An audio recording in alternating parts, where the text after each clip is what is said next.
Friends, మీ అందరికీ మా వెంకడు క్రియేషన్స్కు స్వాగతం, సుస్వాగతం.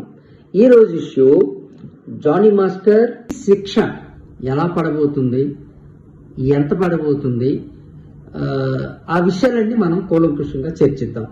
ప్రస్తుతానికి మన సోషల్ మీడియాలో చాలా వైరల్ అవుతున్నది జానీ మాస్టర్ ఇష్యూ. ఈ విషయం మీద సినిమా పెద్దలు, 24 క్రాఫ్ట్స్ వాళ్ళు, ఈ డాన్స్ మాస్టర్స్ అసోసియేషన్ వాళ్ళు అందరూ వారి వారి అభిప్రాయాలు చెప్తా ఉన్నారు. కొంతమంది జానీ మాస్టర్ తప్పు లేదంటున్నారు, కొంతమంది జానీ మాస్టర్ ఇలా చేసి ఉండకూడదు అంటున్నారు.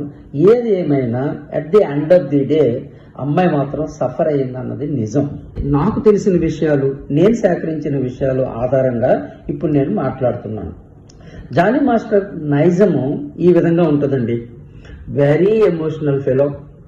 తాను అనుకున్నదే నిజమని నమ్ముతాడు, దానికోసం ఫైట్ చేస్తాడు. మధ్యలో తాను చేస్తున్న తప్పుని తెలిసిన వెనక తగ్గడు, ఆలోచించడు. ఆ నైజమే ఈరోజు అతను కొంప ముంచింది. మెయిన్ కంప్లైంట్ ఏంటి? ఒక 21 ఏళ్ల dance assistant police complaint dance master మీద ఇచ్చింది. తను ఏం చెప్పిందంటే, తను 17వ సంవత్సరం నుంచి ఈ రోజు వరకు జానీ మాస్టర్ దగ్గర అసిస్టెంట్గా పనిచేస్తున్నానని, జానీ మాస్టర్ తనను ఎన్నో విధాలుగా వాడుకున్నాడని, తను మైనర్గా ఉన్నప్పుడు దగ్గర నుంచి కూడా సెక్సువల్ ఫేవర్స్ అడిగాడని, తీసుకున్నాడని, అంతేకాకుండా తనను ప్రలోభ పెట్టాడని, ఆఖరికి తన మతం మార్చుకోమని అడుగుతున్నాడని, అప్పుడు పెళ్లి చేసుకుందామని, మంచి జీవితాన్ని ఇస్తానని, ఈ విధంగా తనని ఎంతో హింస పెడుతున్నాడని ఆ అమ్మాయి వెళ్ళి కంప్లైంట్ ఇచ్చింది. పోలీసు వాళ్ళు ఇది ఆ అమ్మాయి 16వ సంవత్సరంలో 17వ సంవత్సరం నుంచి ఇది జరిగింది కాబట్టి, అప్పటికి అమ్మాయి మైనర్ కాబట్టి ఈ పోక్సో యాక్ట్ ప్రకారంగా కేసు నమోదు చేశారు. గోవాలో జానీ మాస్టర్ అరెస్ట్ చేశారు, తీసుకొచ్చారు. ప్రస్తుతం జానీ మాస్టర్ జైల్లో ఉన్నారు. అయితే మనం కొన్ని విషయాలు చాలా గమనించాలి. అవేంటంటే, అమ్మాయి జాయిన్ అయిన తర్వాత సెక్సువల్ ఫేవర్స్ అడగడం చాలా చాలా తప్పు. అలాగే సహకరిస్తే నీకు మంచి జీవితాన్ని ఇస్తాను, ఎన్నో అవకాశాలు ఇప్పిస్తున్నాను అనడం కూడా తప్పు. ఆ అమ్మాయి కానీ ఒకవేళ ఏదైనా ఒక కారణం చేత దగ్గర రానివ్వకపోయినా, లేకపోతే తన అభిప్రాయాన్ని కొంచెం గట్టిగా చెప్పినా వెంటనే అమ్మాయిని కొట్టడం, రక్తం వచ్చినా పట్టించుకోకపోవటం అన్నది ఇంకో తప్పు. ఇంకా ఏంటంటే, అందరి ముందు అవమానపరచడం, అమ్మాయిని కించపరచడం, హీనంగా చూడడం. ఇక కొరియోగ్రాఫర్గా నీ జీవితం ఎండ్ అయిపోద్ది, నేను చెప్పినట్టు వినకపోతే అని బెదిరించటం. ఇంకా అన్నిటికంటే ఇంకా అసహ్యకరమైన విషయం ఏంటంటే, అమ్మాయికి ఒక ప్రొడ్యూసరు కొరియోగ్రాఫర్గా, అసిస్టెంట్ కొరియోగ్రాఫర్గా ఒక అవకాశం వచ్చింది ఒక పెద్ద హీరో సినిమాలో.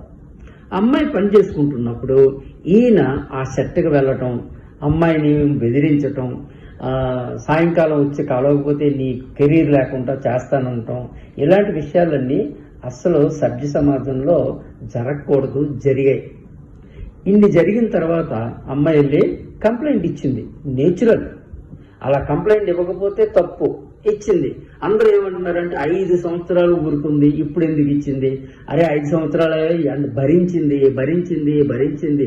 ఎంతకాలం భరిస్తారు ఎవరైనాను ఇలాంటి హెరాస్మెంట్ ని? ఈ రోజైనా అమ్మాయి ముందుకొచ్చింది. అమ్మాయికి నిజంగా అన్యాయం జరిగిందా లేదా అని మనం చూడాలి, కానీ ఈ 5 సంవత్సరాలు ఎందుకు ఊరుకున్నది అన్నది చాలా తప్పుడు అభిప్రాయం. ఈ రోజుల్లో ఎవరి జీవితాలు వాళ్ళవి, ఎవరి టార్గెట్స్ వాళ్ళవి.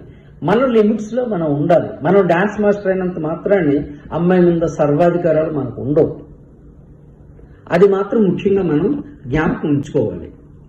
అలాగే మతం మార్చుకోమంటాం. ఇది ఈ రోజుల్లో లవ్ జిహాద్ అన్నది ఒక పర్టికులర్ ఇష్యూ.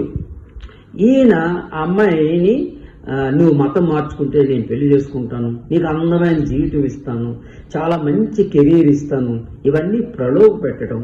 ఆ తర్వాత ఈ సమాజంలో ఈ రోజుల్లో చాలా సీరియస్ ఇష్యూస్ ఇవన్నీ. అయితే జానీ మాస్టర్ ఇలాంటివన్నీ చేశారు కాబట్టి ఈరోజు జైలుకి వెళ్లాల్సిన పరిస్థితి వచ్చింది.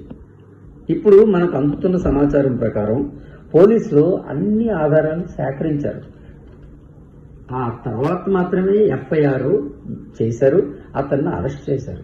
దానికంటే ముందు ఈ ఇష్యూ ఫిల్మ్ ఛాంబర్కి వెళ్ళింది. ఛాంబర్లో పెద్దలందరూ కూర్చొని మీటింగ్లు వేసుకొని అభిప్రాయాలు సేకరించి ఆధారాలు సేకరించి మాస్టర్ కార్డుని రద్దు చేసి వెంటనే నువ్వు పోలీస్ స్టేషన్కి వెళ్ళి కంప్లైంట్ ఇవ్వు, లీగల్గా ఏం చేయాలో ఆ తర్వాత పోలీసు చట్టం ప్రకారంగా చేస్తారని చెప్తే ఆ అమ్మాయి వెళ్ళి పోలీస్ కంప్లైంట్ ఇచ్చింది. కాబట్టి న్యాయం ఏదన్నదే మనం మాట్లాడాలి. అది జానీ మాస్టరా లేకపోతే ఆ అమ్మాయా మనకు అక్కర్లేదు. ఎవరి తరపు న్యాయం ఉంటే అది న్యాయం జరగాలి. ఎవరైతే తప్పు చేశారో అడ్వాంటేజ్ తీసుకున్నారో వాళ్ళకి శిక్ష తప్పకుండా పడాలి. అది జరుగుతుందని నేను ఆశిస్తున్నాను. Thank you everybody.